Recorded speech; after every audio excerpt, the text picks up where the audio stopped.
नमस्कार दर्शक मित्रों, मैं शुभम पांडे आप सभी का स्वागत करता हूं राष्ट्रम के एक और एपिसोड में।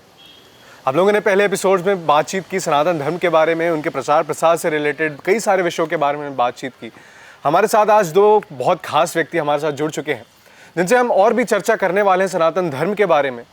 हम लोग सबसे पहले आपसे जानना चाहते हैं, मैं सबसे पहले आपसे ये जानना चाहता हूँ कि आप धर्म की परिभाषा किस तरीके से आप करती हैं? मैं डॉक्टर गार्गी पंडित। हमारे यहाँ शास्त्रों में धर्म की परिभाषा आई है। धर्म का तात्पर्य निर्णय शास्त्र से ही होता है, इसीलिए वेदोखिलम धर्म मूलम, वेद ही अखिल धर्म का मूल है। पर जब बात आती है अन्य संप्रदाय की जो वेद को नहीं मानते, तो उनके लिए क्या वेद ही तात्पर्य निर्णय का कारण बनेगा कि नहीं बनेगा? इसीलिए पहले तो धर्म क्या है उसे समझना चाहिए। धारणा धर्म इत्याहुः, यानी जिसको धारण कर सके वह धर्म है। धारण करना मतलब जैसे गाय है तो हम कहते हैं काली गाय। अब आप कहोगे कि ये जो श्याम वर्ण है वो बिना गाय के ले आओ, तो वो आएगा नहीं। यानी श्याम वर्ण अकेला नहीं आएगा, गाय के सहित आएगा। तो गाय ने उस श्याम वर्ण को धारण किया है। धारण करने से जो बना है उसी का नाम है धर्म। बिना बैप्टिज्म किए कोई क्रिश्चियन नहीं बन सकता और बिना सुन्नत किए कोई मुस्लिम नहीं बन सकता। पर सनातन धर्म के लिए ऐसी कोई मर्यादा नहीं। जीव मात्र माता के गर्भ से ही सनातन धर्मी है, क्योंकि उसने वही प्रकृति प्रदत्त धर्मों को धारण किया हुआ है जिसको जीव मात्र को धारण करना चाहिए। इसीलिए धारण करने से वह धर्म है। अब वह धर्म का निर्णय कैसे हो, तो कहते हैं वेद प्रणहितो धर्मो या धर्मस्तद विपर्ययः। जो वेद के द्वारा प्रतिपादित है, जो वेद में बताया गया है, वेद के द्वारा जिसको समर्थन मिला है वह धर्म है। जो उससे विरोध में है, विपरीत में है, वह अधर्म है। यानी वेदादि रिक्त हो वो अधर्म नहीं है। वेदों में चश्मा का उपयोग करना नहीं आएगा तो चश्मा का उपयोग करना अधर्म नहीं है। मोबाइल या कैमरा का उपयोग नहीं आएगा मतलब कैमरा या मोबाइल का उपयोग करना अधर्म नहीं है। जहाँ वेद मना करता हो कि सत्य बोलना है, चोरी नहीं करनी है, निंदा नहीं करनी है, वर्ण धर्मों का पालन करना है, तो उस धर्म से विपरीत जाना। अरे जो जीव मात्र के लिए विचार करता हो, श्वान के लिए रोटी निकालनी है, गाय के लिए रोटी निकालनी है, अतिथि को अन्न देना है, सन्यासी को देना है, अरे कीट पक्षियों का भी जो विचार करता हो वो मनुष्य का विचार तो करता ही है। इसलिए मानव धर्म भी जिसके आगे कुछ नहीं है, अपूर्ण है, वह जो धर्म है वह सनातन धर्म है। सनातनस्य धर्मः, जो सनातन ऐसे परमात्मा का धर्म है, या फिर जहाँ जिस धर्म से सनातन परमात्मा की ओर जाया जा सकता है वह सनातन धर्म है। इसीलिए न केवल हिंदू को, न केवल मुस्लिम को, न केवल क्रिश्चियन को, सभी जीव के लिए जो लागू पड़ता है वह सनातन धर्म है। और आज उस धर्म को जिसने संजोया है वह हिंदू है, इसलिए वो हिंदू धर्म के नाम से भी प्रख्यात है। सर्वधर्म संभाव सनातन धर्म। थोड़ा और सुधारा करेंगे, जहाँ सर्वधर्म बोल दिया यानी धर्म कितने हैं? बहुत एक ही है। धर्म एक ही है, बाप एक ही होता है। अच्छा, हाँ, मूल एक ही है। फिर कोई पर्ण को वृक्ष समझता है, कोई शाखा का वृक्ष समझता है, पर वृक्ष एक ही है। सनातन धर्म वृक्ष है। बाकी जिसको आप धर्म समझते हो वो या तो मजहब है, कल्ट है, रिलीजन है। गुजराती में मैंने वाड़ा के फांटा कहिए छिए। अच्छा, आप किस तरीके से परिभाषित करना चाहेंगे धर्म को? अभी आपने जो सुना, धारणात् धर्ममित्याहुः धर्मोद्धारयते प्रजाः। आजकल लोग मानव धर्म को ही धर्म या मानव धर्म की परिभाषा में जाते हैं और मानव धर्म की बातें करते हैं और कहते हैं मानव धर्म आ गया तो सब आ गया। वस्तुतः मानव धर्म धर्म का अंग है। अगर आप मानव धर्म की बात करेंगे तो पशुओं के धर्म का क्या होगा? सही बात। फिर पक्षियों के धर्म का क्या होगा, फिर कृमि कीटकों के धर्म का क्या होगा, फिर वृक्षों के धर्म का क्या होगा। अर्थात मानव धर्म तो एक अंग है, इसलिए मानव धर्म शुभ है, श्रेष्ठ नहीं है। धर्म का श्रेष्ठतम स्वरूप वो सनातन धर्म है। इसलिए हमारे यहाँ अगर आपको दारू पी रहा है कोई, तो उसको शराब पीने के लिए मना करना है तो मानव धर्म मना नहीं कर सकता। मानव धर्म किसी को मना नहीं कर सकता। सनातन धर्म कहेगा शराब मत पियो, माँ बाप के पैर छूना है, ये मानव धर्म नहीं कहता। मानव धर्म के लिए सब समान है, वो माँ हो या पत्नी हो, किसी के में वो भेद नहीं देखता। सनातन धर्म कहेगा माँ बाप के चरण स्पर्श करो। अगर कोई अपनी बहन से शादी करता है तो मानव धर्म मना नहीं कर सकता। जितने भी मानवतावादी लोग हैं वो सगी बहन से शादी करने वाले को मना नहीं कर सकते, लेकिन सनातन धर्म कहेगा ये नहीं हो सकता। तो एक होता है विधि और एक होता है निषेध, यानी डू और डोंट। ये करो, ये मत करो। ये करो अगर शायद आप न भी करें तो नुकसान नहीं है, लेकिन जो नहीं कर रहा है वो करेंगे तो नुकसान पक्का है। आपके घर में बिजली आ रही है और कहीं लिखा है कि यहाँ खतरा है, डेंजर, फिर भी आप जाओगे तो करंट लगने की संभावना है। तो जो निषेध लिखा है उसका पालन तो अवश्यमेव करना है, और वो मना करने का काम अगर कोई सिखाता है तो वो सनातन धर्म सिखाता है। ऐसी जो सनातन धर्म की बात है, वही सनातन धर्म कालांतर में आज हिंदू धर्म के नाम से जाना जाता है। पहले जिसे हम सनातन धर्म कहते थे, आज उसे ही हम हिंदू धर्म कहते हैं। लेकिन थोड़ा सा दोनों में भेद है जो आम जनता को पता नहीं होता है। हिंदू जब हम बोलते हैं तो उसमें प्रधानतः 5, और वैसे तो सैकड़ों उसमें फाटे आ जाते हैं, लेकिन प्रधानतः 5 शाखाओं को उसमें समन्वित करते हैं। यानी एक तो जो सनातनी हम लोग हैं वो, दूसरे हैं जैन, वो भी हिंदू है, तीसरे हैं बौद्ध, वो भी हिंदू है, चौथे हैं सिख, वो भी हिंदू है, और 5वें आर्य समाज आदि जो संस्थाएं हैं वो भी हिंदू है।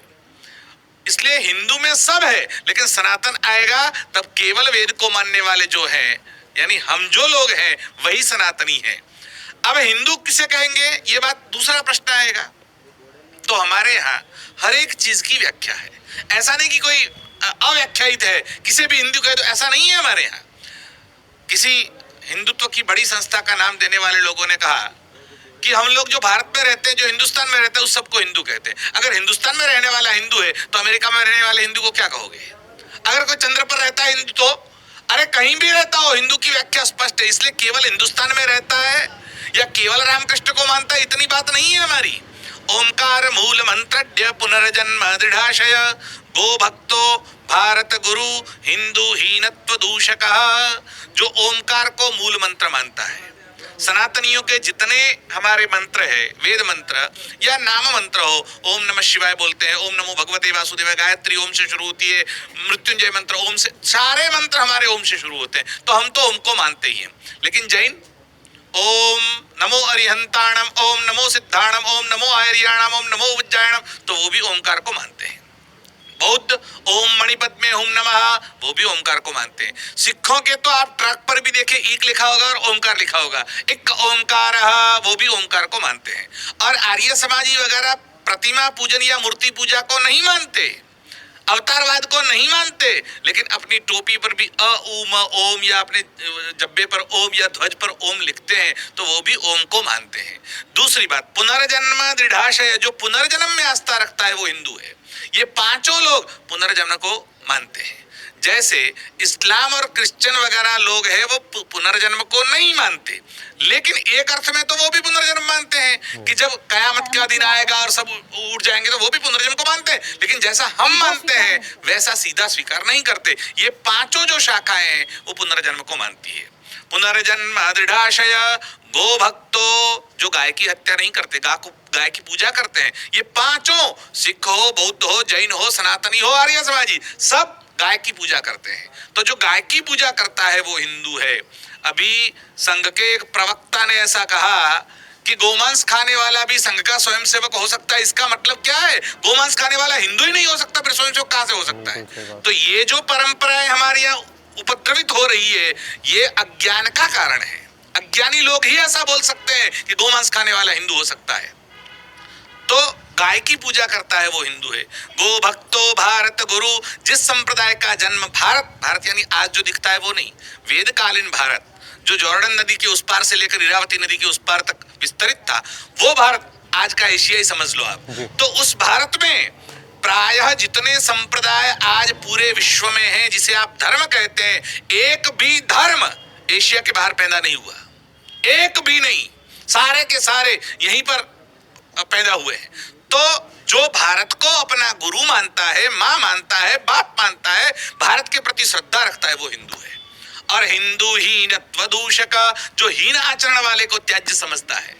कोई खराब काम करके आए तो हमारे यहाँ समाज के बाहर करने का रिवाज था, उसको जाति से बाहर निकाल देते थे, फिर वो प्रायश्चित करता, गंगा नदी में स्नान करता, दान करता, फिर उसको वापस जाति में लिया जाता था। तो जो हीन आचरण वाले को त्याज्य समझता है उसे हम हिंदू कहते हैं। तो धर्म, हिंदू और सनातन एक दूसरे से जुड़े हुए बारीक बारीक भेद है, लेकिन वो सब एक ही बात है और हम सब धर्म के ही अनुयायी हैं।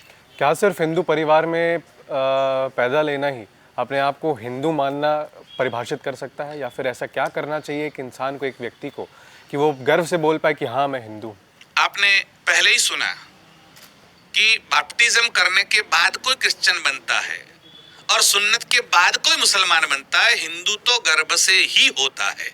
जो हिंदू माँ बाप की संतान है वो हिंदू ही है, पहली बात। अब हिंदू को शोभा क्या देता है, उसके अनुसार अलंकार धारण करने चाहिए, वो अलंकार की बात है। एक स्त्री स्त्री ही है, फिर अगर वो रानी के जैसे कपड़े पहनती है तो वो जाजरमान रानी है, फिर अगर भिखारी की तरह पहनती है तो भिखारिन है। मतलब पहले से हिंदू तो है ही, अब उसे सुशोभित करना है तो ब्राह्मण है। वो अगर त्रिपुंड लगाता है, जनेऊ पहनता है, दर्भ धारण करता है, गायत्री की उपासना करता है, रुद्राक्ष पहनता है, वो ब्राह्मण का धर्म है। क्षत्रिय है, राजा की तरह रहता है, वीरता से लड़ता है, वो उसका धर्म है। वैश्य है, अपना कमाई का जो हिस्सा है वो धर्म के प्रति समर्पित करता है, समाज की अपना कमाई का जो हिस्सा है वो धर्म के प्रति समर्पित करता है, समाज की सेवा करता है, वो शुद्ध। मतलब हमारे यहाँ सारे लोग, वो तो अलंकार है बाकी के। जन्म तो जन्मजात ही हिंदू बनता है, हिंदू बनाने की कोई विधि नहीं हो सकती। हाँ, हमारे पूर्वज जो है उनका हम अभिमान करें। राम हमारे थे, कैसे थे राम? रामो साक्षात विग्रहवान धर्म। धर्म को जानना है तो कहीं जाने की जरूरत नहीं, खाली राम जी का चरित्र देख लीजिए, बस उसी का नाम धर्म है। वही साक्षात धर्म है। धर्म चलता है, बैठता है, उठता है, कैसे? जैसे राम। आप राम बैठते हैं, धर्म बैठ गया। राम खड़े हुए, धर्म खड़ा हो गया। राम चलते हैं, धर्म साथ में चलता है। मतलब धर्म ही राम है, राम ही धर्म है। ये हमारे यहाँ धर्म सीखना हो तो केवल रामायण देख लीजिए और कहीं जाने की जरूरत नहीं है। वैसे ही धर्म के लिए जैसे हम राम को जानते हैं, वैसे ही हमारी जो परंपरा में हुए हैं, जितनी नारियां सन्नारियां हुई, अहल्या है, द्रौपदी है, तारा है, सीता है, मंदोदरी है, आप उनका स्मरण करिए। हमारे यहाँ हरिश्चंद्र हुए। सत्य कैसा होता है? सत्य के पैकेट बाजार में नहीं मिलते। हरिश्चंद्र को देख लीजिए, सत्य ऐसा होता है, आपको पता चल जाएगा। शुरू कैसे होते? छत्रपति शिवाजी महाराणा प्रताप को देख लीजिए। बस इसका गर्व हम करें, इसीलिए हम गर्व से कहो हम हिंदू है, क्योंकि हमारी परंपरा में ये महापुरुष हुए हैं। और किसी परंपरा में ऐसी बातें नहीं है जो केवल सनातनी हिंदुओं में है। आप इसमें कुछ जोड़ना चाहती हैं? नहीं, बस जो कहा उन्होंने वही पर्याप्त है कि जैसे एक केसर का आम है, उसकी गुठली है। अब उस गुठली को वलसाड़ में डालो कि वडोदरा में डालो कि बम्बई में डालो, वो उगेगी तो केसर आम ही, पर भेद रहेगा वातावरण का। पर वो भेद बाह्य है, आंतरिक रूप से नहीं है। इसीलिए अगर आपके घर का वातावरण उस अनुसार है जो सनातन धर्म की सीमाओं के पालन से, मर्यादाओं से अपलवित है, तो वो बालक भी उस मर्यादाओं से अपलवित होगा, वह उसके साथ आएगा। पर अगर नहीं है तो उसमें वो कमी आएगी, पर बीज तो वही रहेगा। जो जैसे केसर का आम ही रहेगा। हाँ, शायद कुछ अच्छा वातावरण मिले तो उसका विकास अच्छा होगा, नहीं मिले तो नहीं होगा। पर मूल जो बात है वह तो जन्म से ही आती है। फिर आचार से भी, मतलब जन्म और कर्म दोनों बहुत मूल्यवान है। पहले तो जन्म होना चाहिए।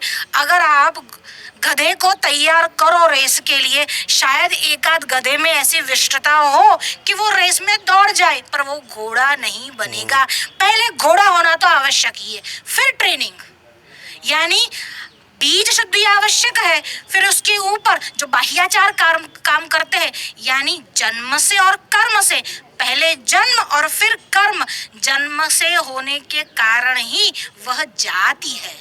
जाति शब्द का उत्पत्ति ही जन्म से हुई है। जायते यानी जन्म लेना, यानी जन्म से हिंदू होना तो आवश्यक ही है, बाकी सब अलंकार है। मैं एक और चीज़ आपसे ये चीज़ जानना चाहता हूँ कि हम शिक्षा के मामले में भारत को हम लोग गुरुकुल शिक्षा प्रणाली के प्रति कैसे हम लोग आगे बढ़ा सकते हैं, क्योंकि गुरुकुल शिक्षा प्रणाली हम पहले भी जानते थे कि पहले मंदिर का निर्माण सिर्फ और सिर्फ पूजा करने के लिए भी होता था और साथ ही साथ एक शिक्षा का केंद्र बने इसलिए भी किया जाता था। लेकिन कहीं ना कहीं अब वो जो मंदिर का जो प्राथमिकता है, वो ढांचा जो है वो अब कम होते जा रहा है। गुरुकुल जो पहले रहता था वो अब हम लोग नहीं देख पा रहे हैं उस तौर पे जितना पहले था। तो हम लोग इसकी शुरुआत कैसे कर सकते हैं? देखिए, जो हमारी परंपरा है उस कहीं ना कहीं वो जीर्ण हुई है, शीर्ण हुई है, मर नहीं गई है, अभी भी है, अभी भी दग्धमूल नहीं हुई है, यानी उसे पुनर्जीवित किया जा सकता है। अब कैसे करना है, तो उसके लिए बार बार सनातन धर्म में संभवामी युगे युगे, युग युग में भगवान भी अवतार लेकर आए हैं। राम जी आए, त्रेता में आए, फिर द्वापर में भगवान श्री कृष्ण आए और कलयुग में भगवान शंकर ही शंकराचार्य बनकर आए। शंभुर्मुरतश्चरति भुवने शंकराचार्य रूपा, शंकराचार्य के रूप में भगवान शंकर ही अवतार लेकर आए। क्यों आए? सनातन धर्म की रक्षा के लिए आए। मतलब आपने एक वृक्ष उगा दिया है, अब उस वृक्ष को, जिसको हम बोलते हैं ना, मेंटेन तो करना ही पड़ता है, और उस मेंटेनेंस के लिए बार बार जैसे गाड़ी को सर्विसिंग कराते हैं ना, वैसे ही धर्म की रक्षा के लिए यदा यदा ही धर्मस्य ग्लानिर्भवति भारत, जब जब धर्म की ग्लानि होती है भगवान अवतार लेकर आते ही है। ऐसे ही भगवान आद्य शंकराचार्य जो शंकर के अपरावतार है, वह भी आए और आकर क्या किया उन्होंने? 4 दिशाओं में 4 मठों की स्थापना की। अब उस 4 मठों की जो स्थापना की, उसमें हर चीजें सम्मिलित है, उसमें गुरुकुल भी है, उसमें श्रुति परंपरा से पढ़ाया भी जाता है, यानी अध्ययन अध्यापन दोनों वहां पर होता है। इसीलिए इसी परंपरा के मूल में वापस जाने की जरूरत है। जब मैकॉलो ने ये शिक्षा प्रणाली की शुरुआत भारत में की, तब उसने कहा कि यहाँ पर एक ऐसा वर्ण है, वो लोग वर्ण को समझते नहीं थे, वहाँ क्लास चलता है, तो उन्होंने कहा यहाँ ऐसा एक वर्ग है जिसको लोग ब्राह्मण कहते हैं, अगर उनका नाश नहीं किया गया तो आप अपने धर्म की जड़ें वहां पर नहीं बना पाओगे। इसीलिए अगर नाश करना है तो वहां पर नाश करो। अच्छा, ब्राह्मण का नाश न हुआ, वेदों को जला दिया, तो अब उन्होंने याद कर लिया है ब्राह्मणों ने, तो अब जलने के बाद भी वेद तो वहीं के वहीं रहे, तो क्या करें? अब डिवाइड एंड रूल, यानी अन्य जो वर्ण है उसको ब्राह्मण के खिलाफ भड़काओ, दूर करो। इसलिए आपको कहा गया दलितों पर अत्याचार हुआ, ये किया गया, ये आपसे दूर गए, ये आपसे दूर नहीं गए। वस्तुतः हमारी जो परंपरा है वो डिफेंसिव रही है, कभी हमने ऑफेंस किया ही नहीं। कब आपने सुना कि भारत ने किसी अन्य देश पर आक्रमण किया हो? हम हमेशा डिफेंसिव रहे हैं। हम आज तक यहाँ वनवासी क्षेत्र में नहीं आए, ऐसा नहीं था, आने की आवश्यकता ही नहीं पड़ी। हमने वहाँ जो धर्म के प्रचार प्रसार के लिए गिरी आश्रम तीर्थ नामक जो दशनामी अखाड़े की स्थापना आद्य शंकराचार्य ने की, उसी से हमारा काम निकल जाता था। पर 2 कारण बने धर्मांतरण के, एक बना लोभ और दूसरा बना अज्ञान। आपके लोभ का फायदा उठाकर, जिसको कहा गया चॉकलेट देकर यानी धन देकर, आपको धर्मांतरित किया गया। अच्छा, जब आप धर्मांतरित होते हो तो क्या होता है? कहीं ना कहीं आपके मन में ये बात है कि हमारे धर्म में त्रुटि है, कुछ नहीं है और अन्य धर्म में है, ये बात है।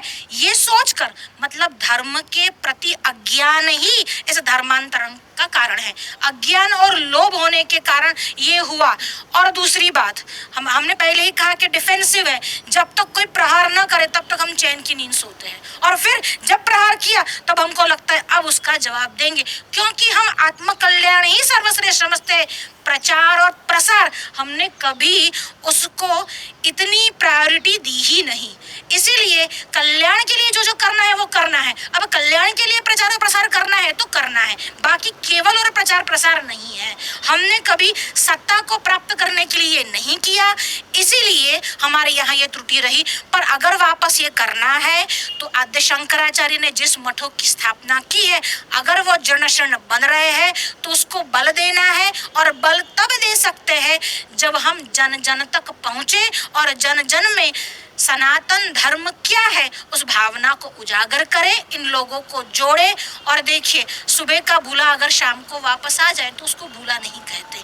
हमारी ही शाखा प्रशाखा है, कहीं ना कहीं वो अनजाने में भी सनातन धर्म से जुड़ा हुआ है। जिस दिन शंकराचार्य के दूत और शंकराचार्य की गादी पर बैठने वाले पीठाधीश्वर निकल गए और उन्होंने ये संकल्प ले लिया, तब हमें कोई भी नहीं रोक सकता। इसलिए ये सनातन धर्म है, क्योंकि उसका सनातन अस्तित्व है। मैं आपसे जो कि हम लोग मठ के बारे में बात कर रहे हैं, जो 4 मठ स्थापित है हमारे भारत देश में, तो वो किस तरीके से बनाया गया भारत में और वो क्या भूमिका अदा करता है जो 4 मठ है, उस बारे में दर्शकों को बता सकते हैं विस्तार से? भगवान शंकराचार्य ने 2500 वर्ष पूर्व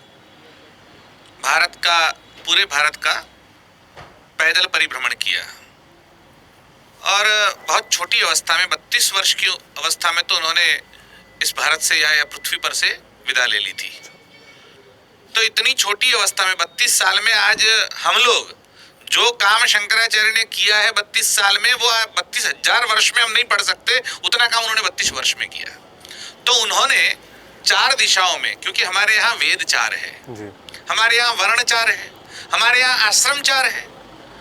4 वर्ण है, ब्राह्मण क्षत्रिय वैश्य शूद्र। 4 आश्रम है हमारे यहाँ, ब्रह्मचर्य आश्रम है, गृहस्थाश्रम है, वानप्रस्थ है, संन्यास्ताश्रम है। 4 दिशा है, पूर्व पश्चिम उत्तर दक्षिण है। तो चारों दिशाओं में 4 वेद अलग अलग पीठ को दे दिया कि इस वेद की सुरक्षा आप करेंगे। अच्छा।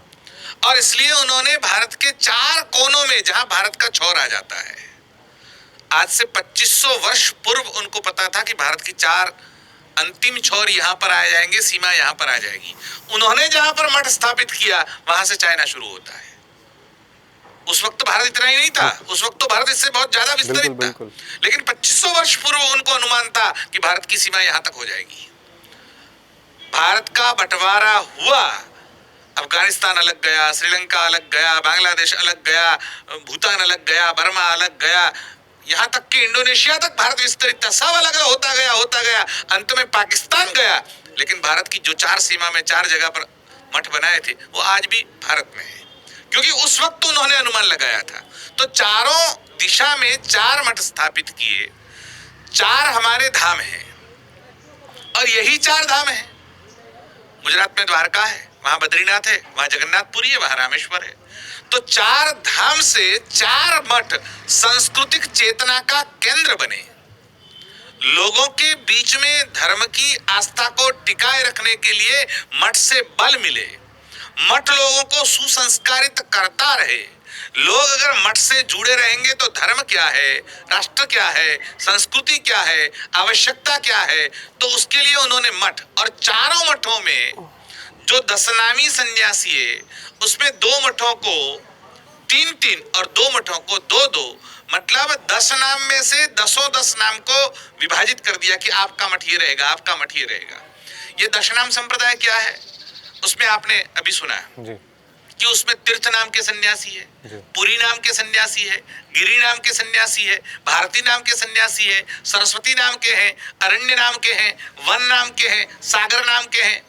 जो बड़े वन हैं उसमें जाकर जो धर्म का प्रतिष्ठा करेंगे या प्रचार प्रसार करेंगे वो वन नाम के सन्यासियों का काम है।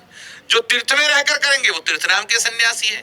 जो पुर अर्थात शहर नगर, जो नगर का देख रेख करेंगे वो पुरी नाम के सन्यासी करेंगे, वो पुरी नाम के सन्यासी हैं। जो पर्वतों में जाएंगे वो गिरी नाम के सन्यासी, गिरी शब्द का अर्थ ही पर्वत है।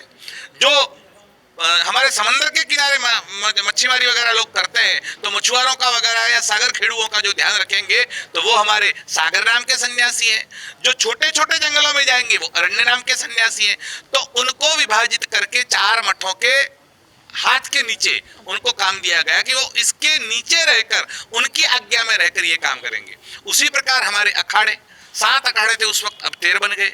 तो वो 7 अखाड़ों में से जो 13 बने सबके सब शंकराचार्य के हस्तक हैं। तो 4 मठों के जो 4 शंकराचार्य है वो केवल बैठे रहकर हलवा पूरी नहीं खाते, वो वहां बैठकर ये सब ध्यान रखते हैं, उन सन्यासियों के ऊपर नियंत्रण रखते हैं।